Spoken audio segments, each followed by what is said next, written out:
I don't want to cut out the flute. So is this right? I think you can sit down.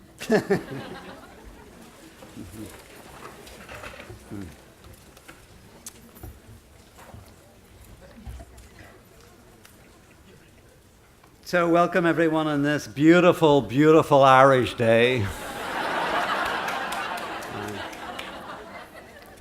Soft rain, grey skies, coolest day since July 20th. This is perfection. Even the grass looks better. So as Dean of the Harvard Divinity School, it's my privilege and honor to welcome you all, incoming and returning students, my wonderful colleagues on the faculty and staff at HDS and at Harvard, alumni, friends, and special guests. Welcome to the 198th Convocation at the Harvard Divinity School. I know some of you feel that you've been to every one of them. I'm also delighted to welcome members of our leadership and Dean's Councils, as well as Mr. Amory Houghton, whose family generously funded the Houghton Chair, held by today's Convocation speaker, Professor Stephanie Paulsell. We have a great program lined up for this festive and celebratory opening of our academic year, 2013-14. Before we get started, please let me say a word of thanks to everyone who is participating in Convocation today. My colleague, Jonathan Walton, the hobbling plumber, Professor of Christian Morals, and Pusey Minister in the Memorial Church, and Professor of Religion and Society at HDS, who will introduce this year's speaker, Stephanie Paulsell. The student readers, Balaji and Isabel, as well as Jeffrey Shamu on the trumpet, Ainsley Land on the flute, and Harry Huff on the piano. To all of you, as well as the Office for Academic Affairs and the Dean's Office, a heartfelt thank you for all you've done to make this such a special occasion for our school. Convocation often seems like a relic of old times, and indeed it is. But yet it is also quintessential Harvard, and especially important to the Divinity School. It shows our commitment to tradition, to solid scholarship, to inquisitive innovation, and learned inquiry. We're gathered here under the tent to look at our discipline, our school, and our community. We come to learn from our origins and roots, to take a careful look at where we are and to lay out a promising path to where we may go this year, or what we might want to ponder in the coming months when we work on theological or religious matters, be they theoretical or practical. If you look at the Convocation addresses over the years, they vary greatly, as with our interests, our scholarly fields and academic areas, as well as our own faith traditions and different backgrounds. The incoming class may ask themselves, so what brought me here? How do I fit in? What will I contribute to this academic community? Or even just, why is it raining? To help us all consider these important aspects and these questions, I'm particularly pleased that our colleague and friend, Stephanie Paulsell, Houghton Professor of the Practice of Ministry Studies, has taken on the topic, Devotion in the Study of Religion, as a starting point for our year together. So without further ado, please stand as you're able and join in singing the hymn, Praise the Source of Faith and Learning.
The reading is from Song of Songs 6, 4 through 10.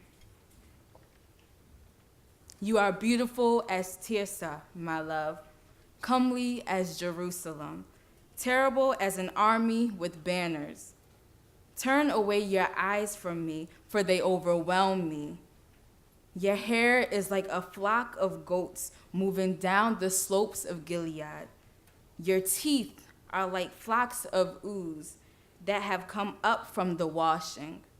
All of them bear twins, and not one of them is bereaved. Your cheeks are like halves of a pomegranate behind your veil. There are 60 queens and 80 concubines, and maidens without number. My dove, my perfect one, is the only one, the darling of her mother, flawless to her that bore her. The maiden saw her and called her happy, and queens and concubines also praised her. Who is this that looks forth like the dawn, fair as the moon, bright as the sun, terrible as an army with banners?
A reading from Virginia Woolf's To the Lighthouse.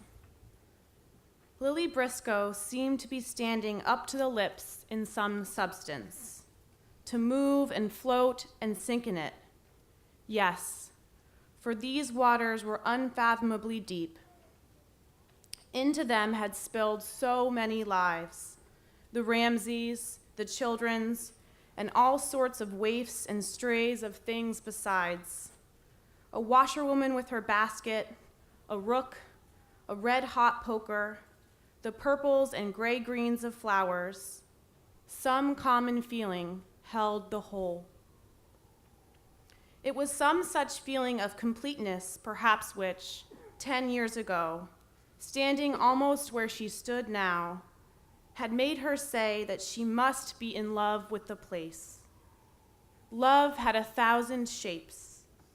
There might be lovers whose gift it was to choose out the elements of things and place them together, and so, giving them a wholeness not theirs in life, make of some scene or meeting of people, all now gone and separate, one of those globed, compacted things over which thought lingers and love plays.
Professor Stephanie Paulsell has a particular type of genius.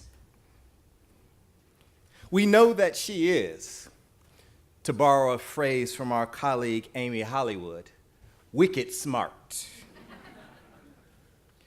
Read one of her 3 books, The Scope of Art, The Vocation of the Theological Teacher, Honoring the Body, Meditations on a Christian Practice, or Lamentations in the Song of Songs, the theological commentary that she co-authored with Harvey Cox.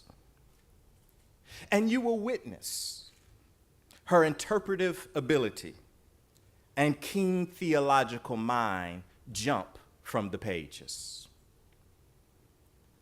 But there is something that makes Professor Stephanie Paulsell qualitatively different than other smart folk. It's a particular type of genius that reflects levels of love, empathy, and insight into the human condition that are all marks of wisdom. I am not sure where it comes from or how it developed. Maybe it comes from being the daughter of a theology professor and former seminary president. Her childhood dinner table was both a veritable classroom full of curious seminary students extending their learning experience over a meal, as well as a space of grace, welcoming those who did not readily have access to friendship and family. Maybe it comes from her ministerial training and her pastoral development that took place in the interreligious context of the University of Chicago while pursuing her PhD. Or maybe it took place during her years in the trenches of theological education, working with the Lilly Fellows Program, the Wabash Center on Teaching and Learning, or within her own denomination, where she is ordained in the Christian Church Disciples of Christ. Whatever the source, the result is unmistakable. We have a colleague, we are blessed with a colleague that stands at the forefront of ministry studies in this country because she thinks with her heart and feels so deeply with her mind. Let's consider the category of spiritual formation.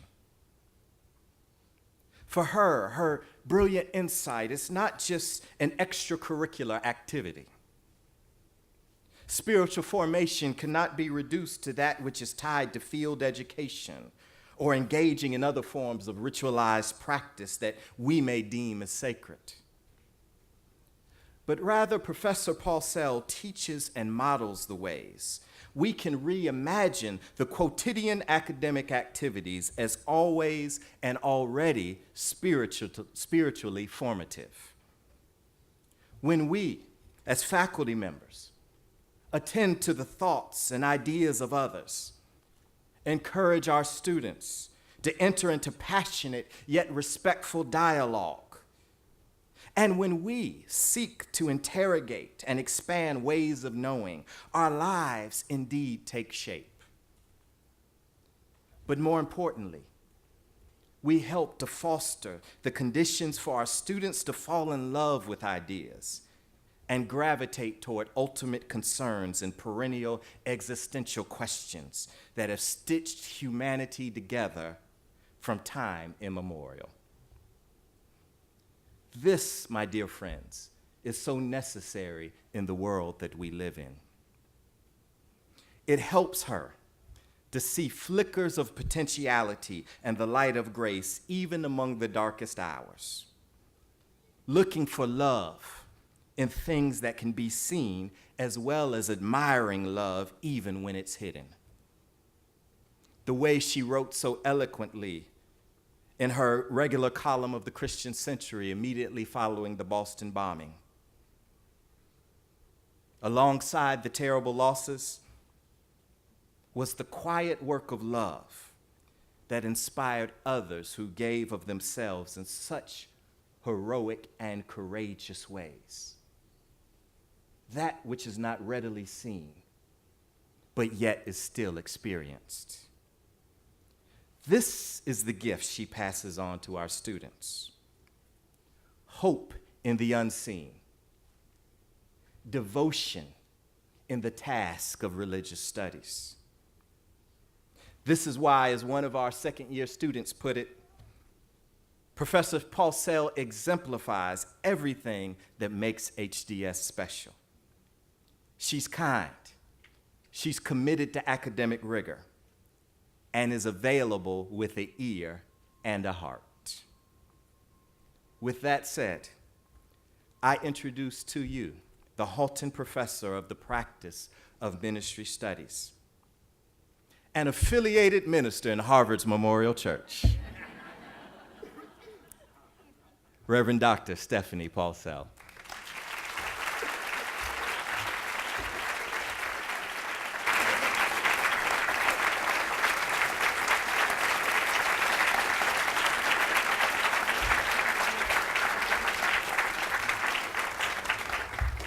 Well, that was way nicer than I deserved.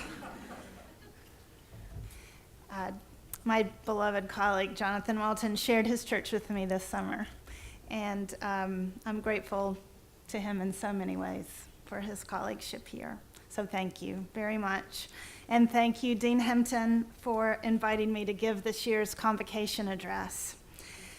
It's a wonderful assignment to offer an extended welcome to our new students and colleagues, but also a daunting one, because the convocation addresses I've been privileged to hear at HDS have been so significant for me. From Ann Browdy's History of Women at HDS in 2005, to Anne Monius's reconsideration of the idea of relevance in 2007, to Dean Hempton's own meditation on religious conflict last year. Many of the addresses I've heard over the last 13 years have drawn me into a deeper consideration of our shared work and my own place within it. This year's convocation actually marks the 10th anniversary of a convocation address that had a tremendous impact on me and on our school. It was an address that I listened to with mounting excitement, an address that stimulated long conversations with colleagues and students, and that ultimately helped to shape the direction of our school. Professor Janet Ghiazzo titled her 2003 convocation address, "Where Do We Stand?" And it was a good question. We were in 2003 as a school groping our way through a sea change. We knew our curricular structure no longer took account of everything we and our students were trying to do intellectually, but we didn't know what structure would give us more room to move. We knew that our degree programs needed to be reshaped, but we didn't know what those new shapes would be. We were dreaming of new faculty in new fields of study, but nearly half of our current faculty had not yet joined us. And after many years of holding our convocation in the Memorial Church in Harvard Yard, we were under a tent for the first time. That tent, though, was pitched on the other side of Andover Hall because the ground on which we're standing was still a parking lot in 2003. I still remember so vividly what it felt like sitting under that tent. It was a beautiful, breezy day, and I was listening to Professor Ghiazzo unspool her vision of the possibilities our changing school held within it. She imagined an MDiv program in which a budding Zen priest would hone the wit and passion of her Dharma talks in classes on Christian preaching, just as the ministries of budding Christian pastors had been shaped by their encounters with Buddhist ethics in their coursework. She imagined a curriculum that, instead of lumping the religions of the world into one area, would invite us to think with and learn from the scriptures, hermeneutics, ethics, theologies, histories, and practices of all the religious traditions studied here. She imagined a school in which passionate students and teachers not only studied religion together, but inhabited the questions of religion together. And when I listened to her describe her Intro to Buddhism course in the Sperry Room a few days ago, it was clear that she continues to experiment with these ideas in her own classroom. In the 10 years since she gave her address, many of her ideas have become realities, although certainly not in any complete or finished way. And that was Professor Ghiazzo's point, that the place where we stand is in constant motion, always changing, always new. Professor Ghiazzo sang a hymn that day to the multiplicity that marks our community, the multiplicity of religious traditions for which our school might train leaders, the undecidability of our questions as scholars of religion, and the hybrid mission of our school. But she also made a case that day for what we have in common. We have a common calling, she said, in the study of religion. But Professor Ghiazzo went further than that. She called for our shared work to be animated by what she called a love of religion, a passionate religiosity. What would it mean, she asked us, to study religion religiously? Not by claiming a generic universal religion that underlie all traditions, and not necessarily because we are devoted to a particular religion, although we might be, but because we are devoted to the study of this deeply human way of receiving and responding to the world, devoted to turning it in the light of our methodologies and commitments, our historical and philosophical questions, and our hopes for human freedom and flourishing. Of the many ideas that thrilled me that day, this was the one that thrilled me the most, because Janet was saying something out loud I'd always felt in studying religion and observing others study religion, that this is some of the most deeply devotional work we can do. Now, some of you may be thinking, yes, that is my experience too. Others of you may be thinking, devotion is not what I signed up for when I decided to come to Harvard. If you're a visitor from another part of the university, you may be thinking, I always suspected that what they were doing at HDS was devotional. Or else you're thinking, devotion? I thought those people at HDS didn't believe in God. When I say devotion, I'm thinking of the novelist Charles Johnson, who in his book about Buddhism and writing remembers how, as a teenager, the writings of W.E.B. Du Bois and Martin Luther King Jr. kept him up late at night. Johnson's devotion to those writers and their devotion to freedom led him both to his embrace of Buddhism and to an understanding of the narrative problems he would encounter as a writer as moral, ethical problems. When I say devotion, I am thinking of the student in clinical pastoral education at the Dana-Farber Cancer Center who devotes herself to listening not only what patients say to her, but also what they do not say. I am thinking of her deliberate cultivation of reverence for both the spoken and the unspoken. When I say devotion, I am thinking of the great African theologian Augustine of Hippo, who in the midst of an anxious critique of his own education, prays that everything he reads or writes or calculates or speaks may now be offered in the service of God. When I say devotion, I am thinking about the student of first-year Hebrew or Arabic or Sanskrit who struggles through the same set of exercises over and over until those unfamiliar marks on the page begin to mean something.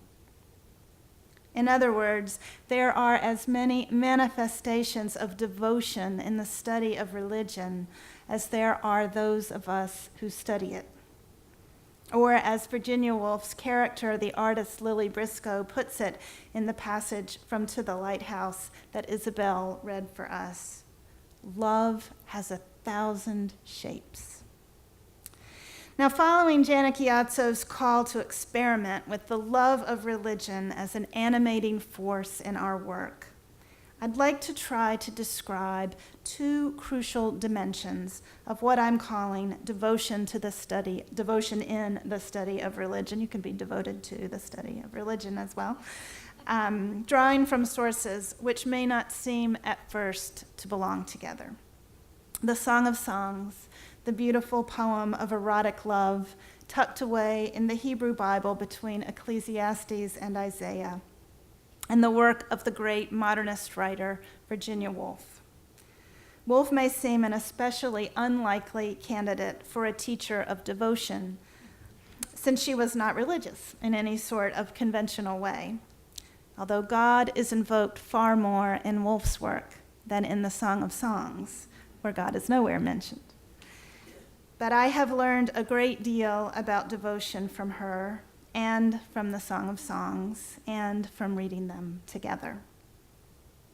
Now, the Song of Songs, as you know, and as Bolaji brought so beautifully to life for us, is a dialogue between two lovers, a woman and a man.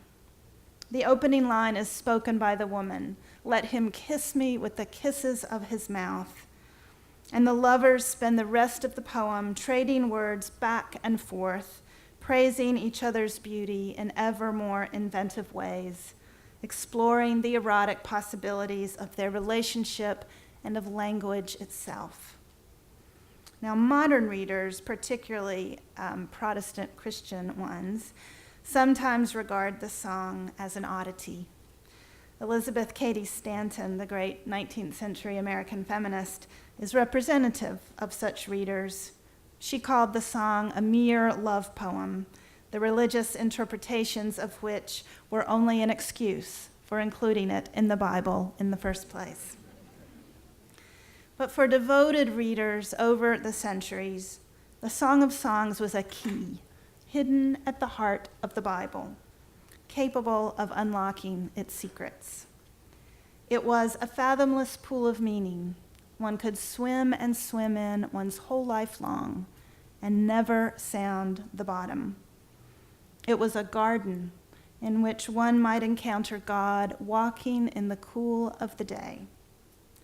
For these readers, the Song of Songs was a text of devotion par excellence, a text to be excavated through midrash and allegory, lingered over in Lectio Divina, prayed with individually and communally.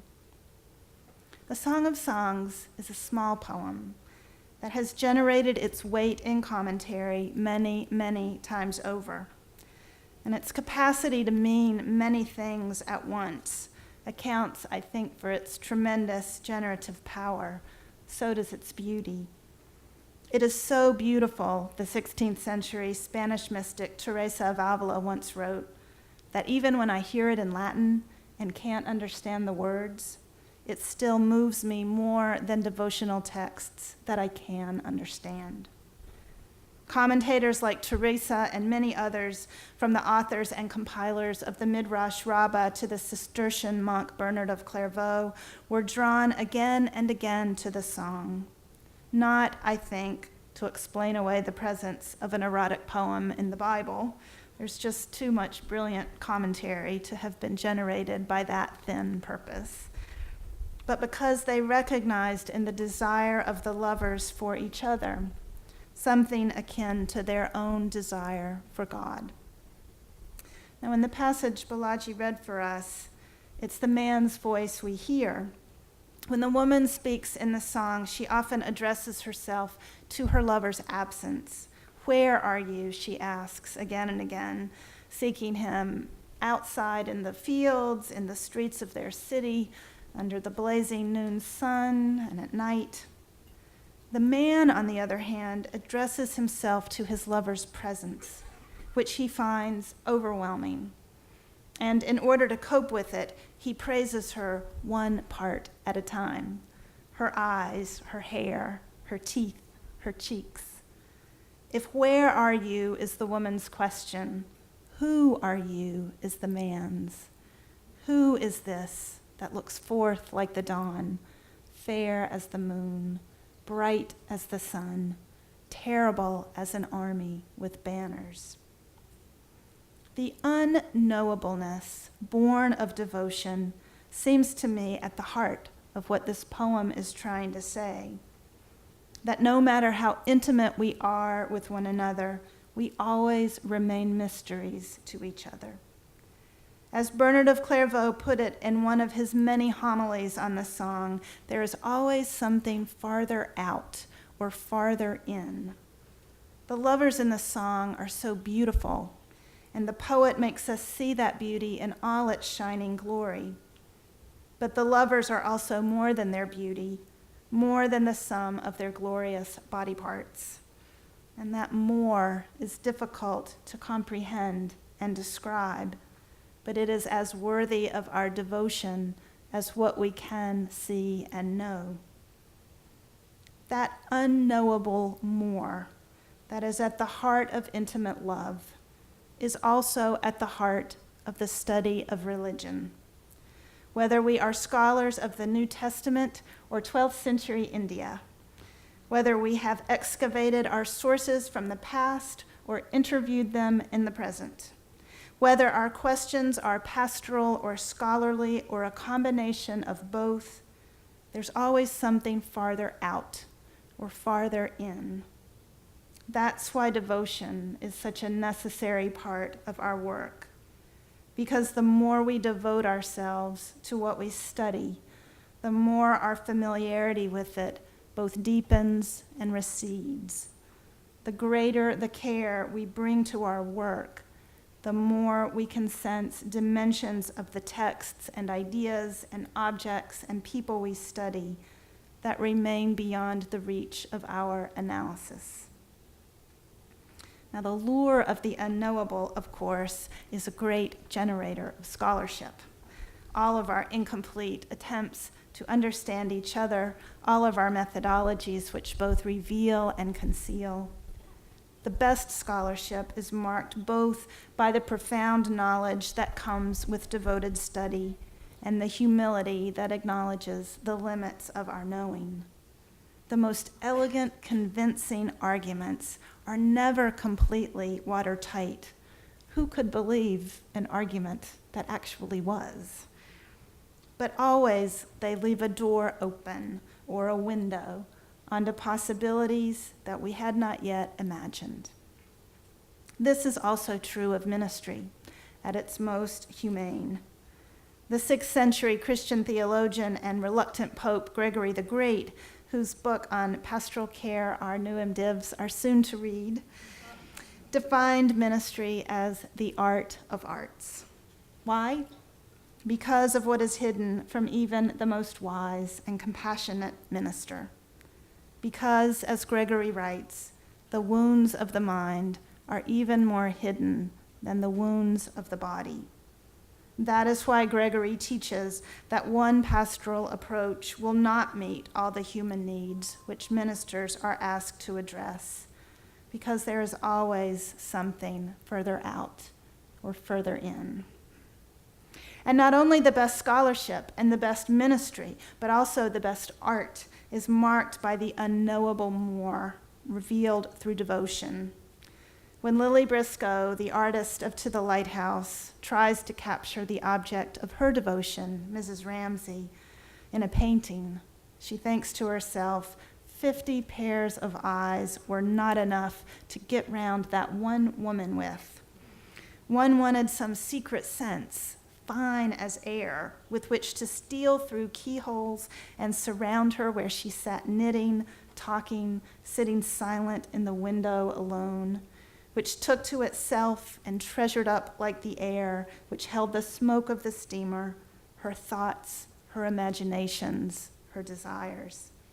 Some secret sense, fine as air, able to slip into the space between ourselves and others. Perhaps that is what you will cultivate here in your years at HDS. The unknowable more is Woolf's great subject and her central artistic preoccupation. She sought new literary forms that reflected what she called the populous, undifferentiated chaos of life, more realistic to her than so-called realistic fiction. Life, she wrote, is always and inevitably much richer than those of us who try to express it.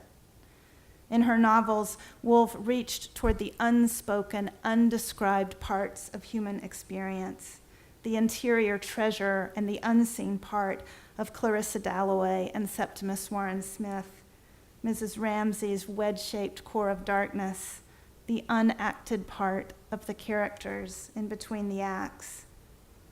Woolf's devotion to the unknowable more in human life represented for her not only an artistic challenge, but a moral one as well.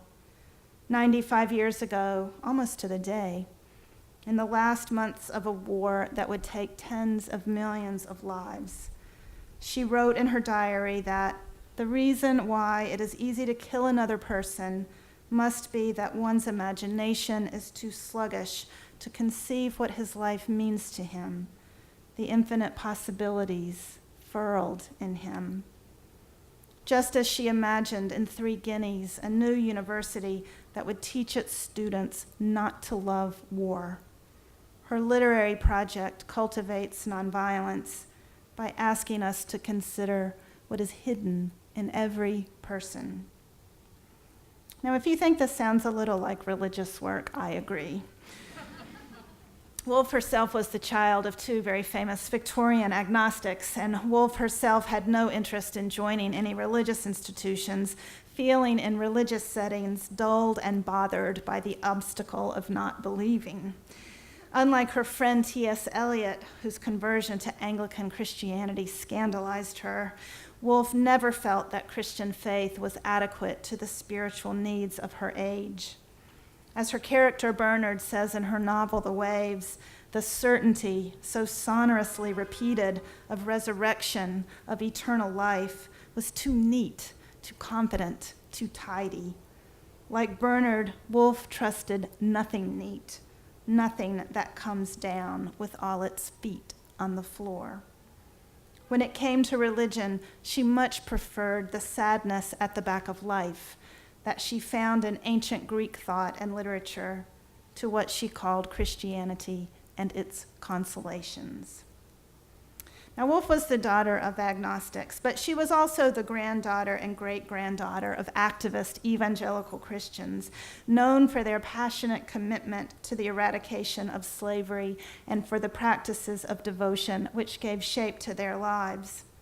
And although Woolf did not inherit the Christian convictions that undergirded her ancestors' life of devotion to God, she did inherit the sense that one's life and energies ought to bend in one direction, that one must discover one's work and dedicate oneself to it wholeheartedly.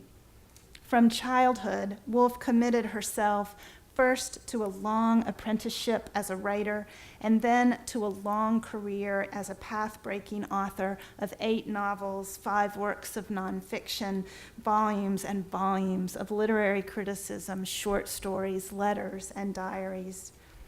The practice of devotion that undergirds that incredible productivity derived in part from a book her Christian ancestors lived by and which she also read, William Law's A Serious Call to the Devout and Holy Life. Devotion, Law wrote, is not prayer. Devotion, he insisted, signifies a life devoted to God. The devout consider God in everything, serve God in everything. If we are to follow Christ, Law wrote, it must be our common way of spending every day. Substitute the word art for God or Christ, and you have a pretty clear picture of the way Woolf lived her life. Her friendships, her travels, her reading, her thinking, her marriage, her activism, the way she organized her days, all supported her devotion to writing, and through writing, to the unknowable more, to the infinite possibilities furled in human beings and in human experience. Out of her devotion to her art, Woolf developed a literary response to those infinite possibilities that is also a fundamental religious practice. You will learn very quickly here never to generalize about religion.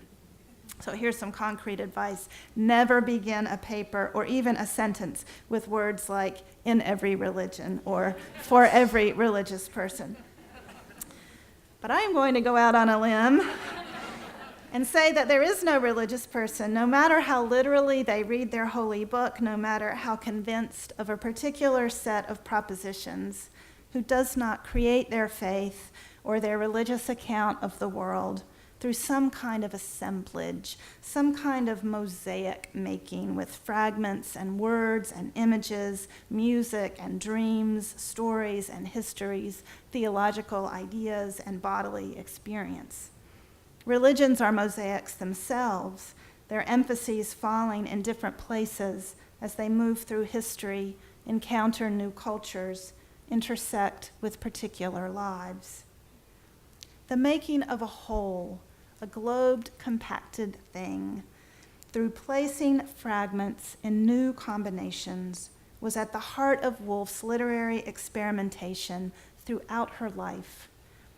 As a young woman of 26, before she had ever published a single novel, she stood before the frescoes of Perugino in Italy and pondered the difference between the serene, sealed-up beauty of his figures and what she was trying to do in prose.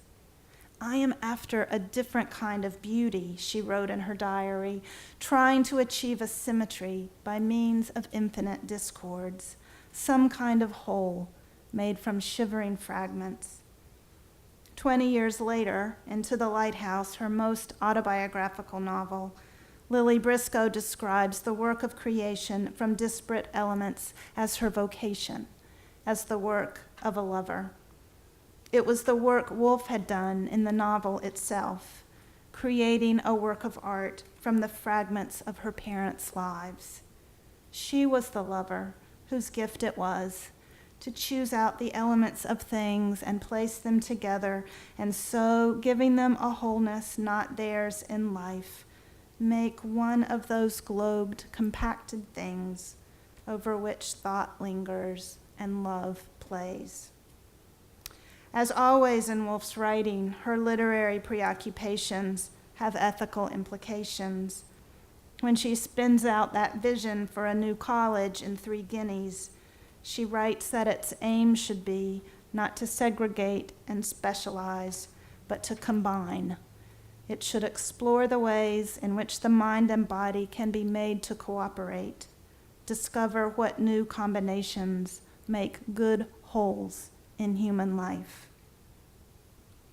Now, in the late summer of 1940, as Great Britain grimly anticipated an invasion by Germany, Ben Nicholson, the son of Woolf's former lover, Vita Sackville-West, wrote to her and basically asked her, "Why didn't you and your brilliant circle of friends stop fascism?"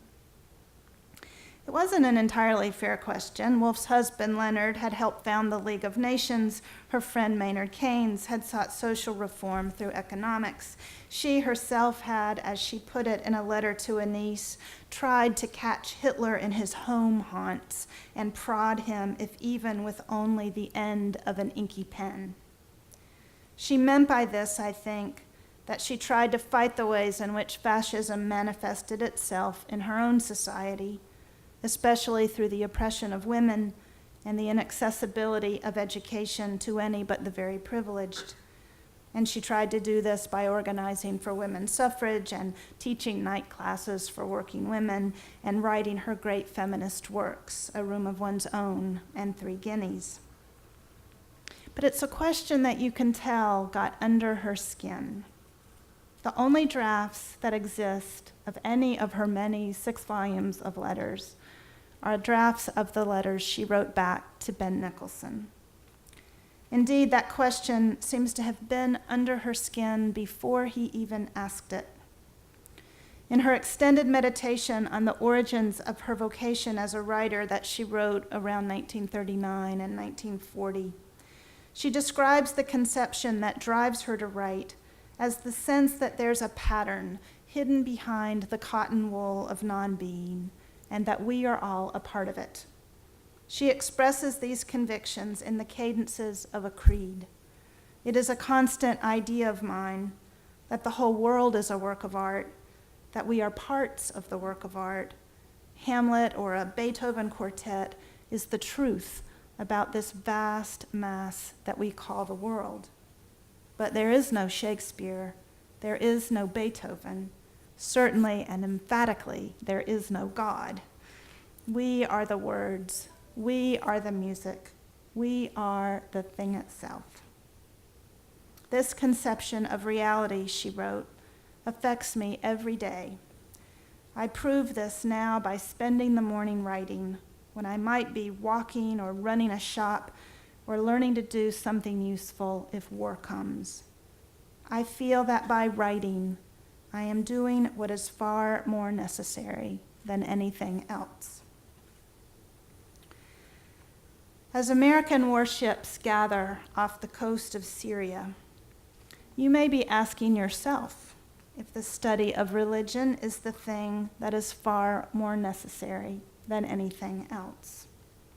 Are the practices of devotion that we cultivate here, attention to the unknowable more in human experience and the creation of new wholes from the fragments we find in our studies, are these too delicate, too specialized to make the kind of difference our world needs?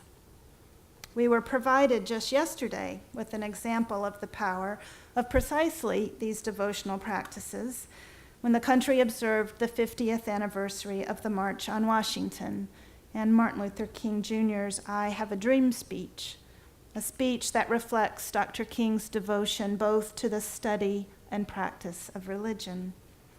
Without Dr. King's ability to see farther out and farther in, to see the infinite possibilities furled inside this nation, without his gift for putting disparate sources, ideas, and images together to create something new over which thought lingers and love plays, think how impoverished our common life would be.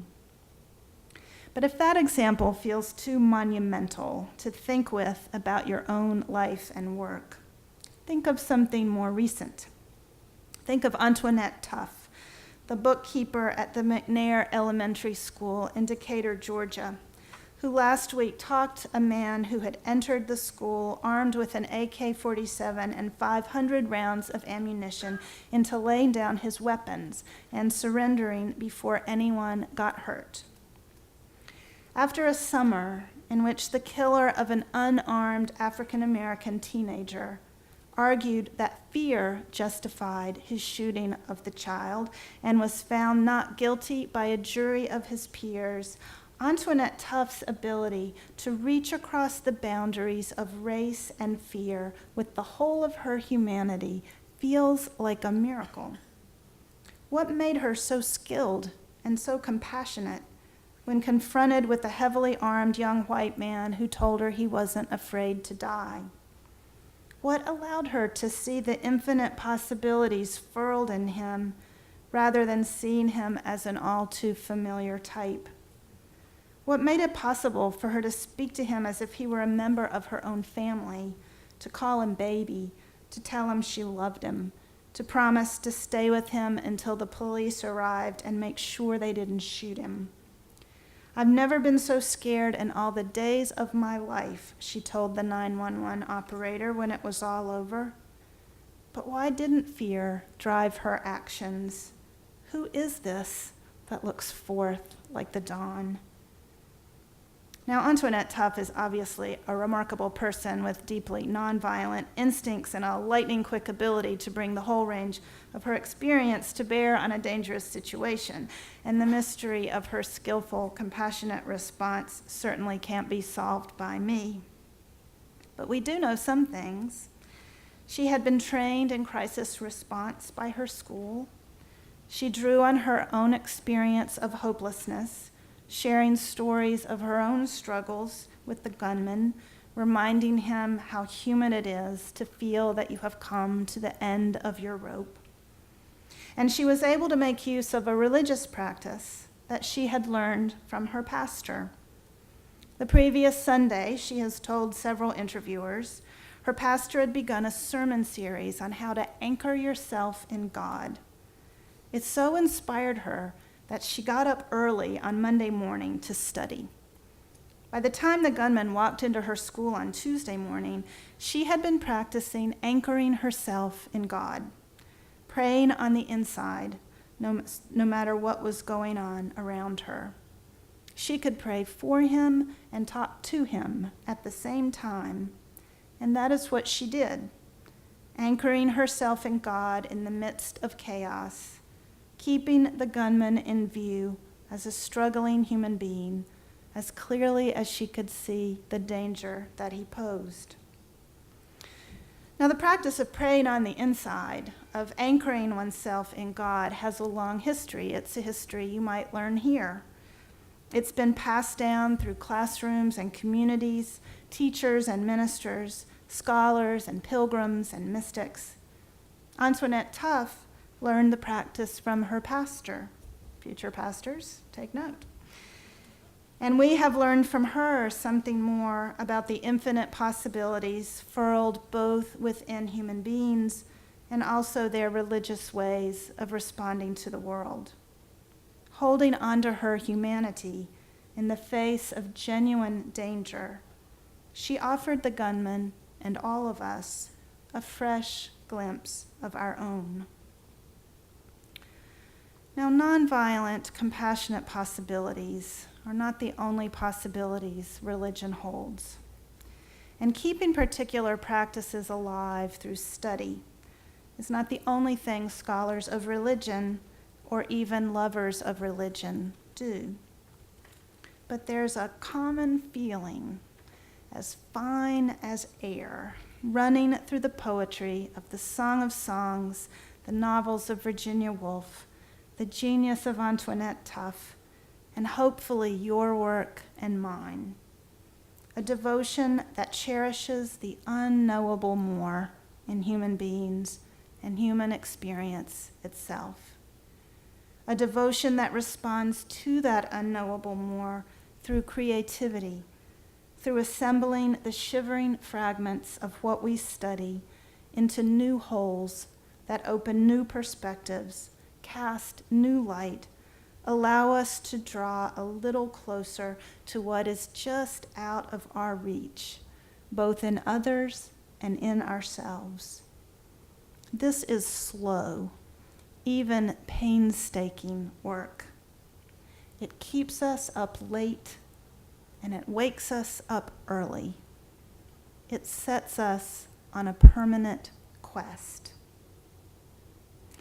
10 years ago, Janaki Atso invited us to cultivate a shared love of religion as a way of cultivating the possibilities our ever-evolving school holds within it. I have been so inspired by her and by my colleagues in the faculty and the staff, and by our wonderful students who do their work with such devotion. Love has 1,000 shapes.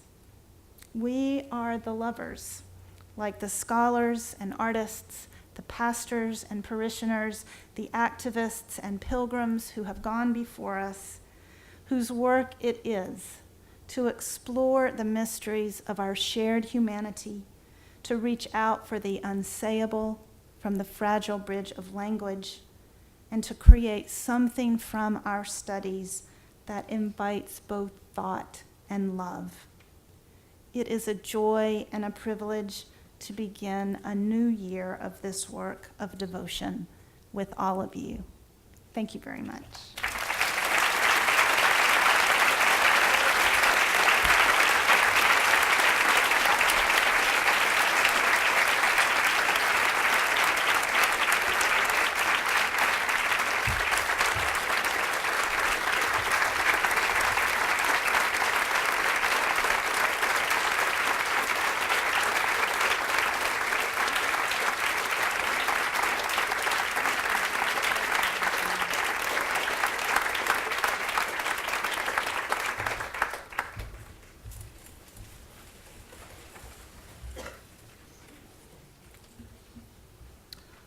Thank you, Stephanie, for a beautiful devotion and inspiring convocation address, bringing art and literature and devotion to bear on our critical work as students and scholars. Thanks also for the breadth of its embrace and the depth of its moral vision as we have to face both our histories and our own times. For Woolf's evangelical great-grandparents and grandparents, their moral focus was on abolishing slavery.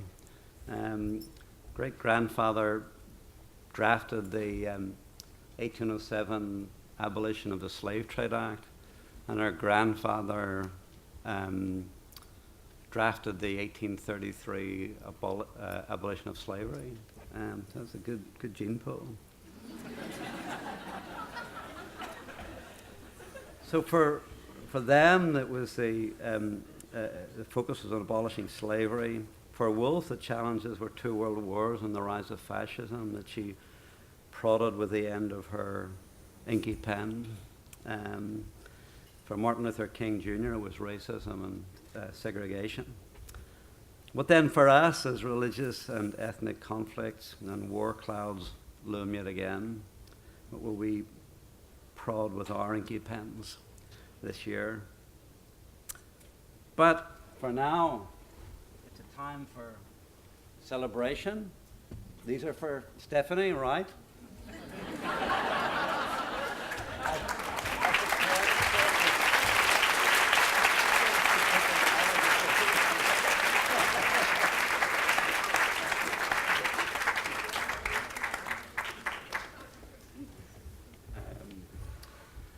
So now it's time for celebration and a party.